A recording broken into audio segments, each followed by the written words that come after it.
Pacific Wildlife Care Center rescues and rehabilitates wild animals across San Luis Obispo County. Yeah, Patty's there right now. She's been showing us some of those animals that are in for treatment. Patty, good morning.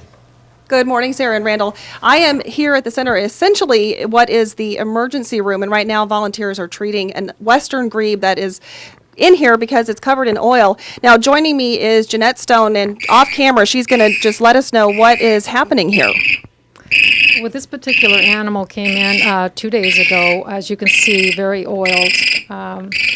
And we have to stabilize the animal first before putting it through a very stressful wash procedure.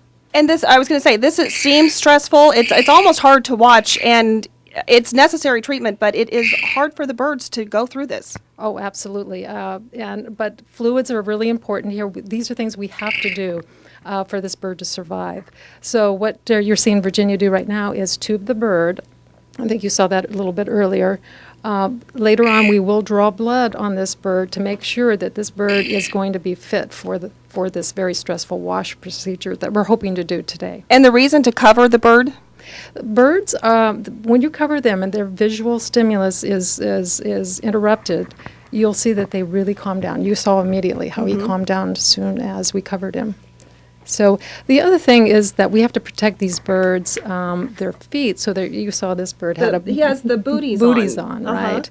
And also we have donuts to protect their keel, again, their breastbone, from getting lesions and sores. So do you know where he got the oil from? Well, that's hard to tell. We do save samples in case it needs to be investigated, but there is some natural leakage or seepage out there in the ocean, and a lot of these birds, we get several in a year. So we get lots of practice washing birds. So what do you think the outcome will be for him? Is this something where you think he's going to be released? Yeah, I think if you look at his attitude, and he's quite what we call bright and alert and responsive, so I think he'll have a good outcome. All right. Now, the oil is obviously one of the big reasons that you see birds in here. Tell us about what we have here in this dish. Yeah, well, we see about 1,500 animals a year. Well, actually, so far this year we've seen 1,500 animals. So, and most of them are seen right here in this room, and we see a variety of injuries and illnesses. One of the most common things, and these are, by the way, due to human activity. So one of the most common things we see are, I guess, she's showing you right there. Yeah, we have one of the volunteers helping us off camera here. Right. Fishing line and fish hook, these are things that we've taken right off of the animals. And they're obviously sick and can't fly, and they get infections from this. So they end up in here. Now behind us we have an x-ray. I'm going to step aside. Jeanette, we'll move over here and see if Aaron can get a shot, and you can tell us what we're seeing here on the x-ray. This is another bird that you've treated. Another common injury that we see is birds that have been shot. I know, who would shoot an animal, but they do.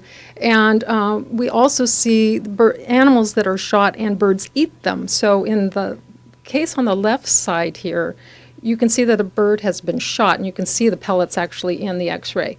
On the right, you can barely see a very small little lead in the gut, which this bird is actually much sicker than the bird that was shot. And the reason is because the acid in the stomach breaks down the lead and then actually poisons the bird. So we see a lot of poisoning. We see birds caught in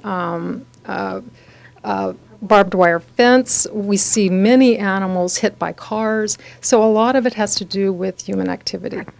All right, Jeanette Stone, thank you. A wealth of information. And Sarah and Randall, you know, we could really be here all morning. Jeanette has more things over here that she wanted to show me, but we're running out of time. And throughout the morning, we're going to keep bringing you more aspects of the work done here at the Pacific Wildlife Care Center in Morro Bay. Lots of ways to get involved and help out. The story link is there at myfox11.com if you want to go to the center's website. Tons of information, Sarah and Randall. And again, stay with us because we have lots of cool stuff coming up to show you. I make it no secret that I'm a huge fan of Morro Bay, and a lot of it has to do with the spirit of like the women you've introduced us to there this morning. It's I really like that area. Patty, thank you. Yeah, Randall, they're all volunteering their time here. Right. Really great.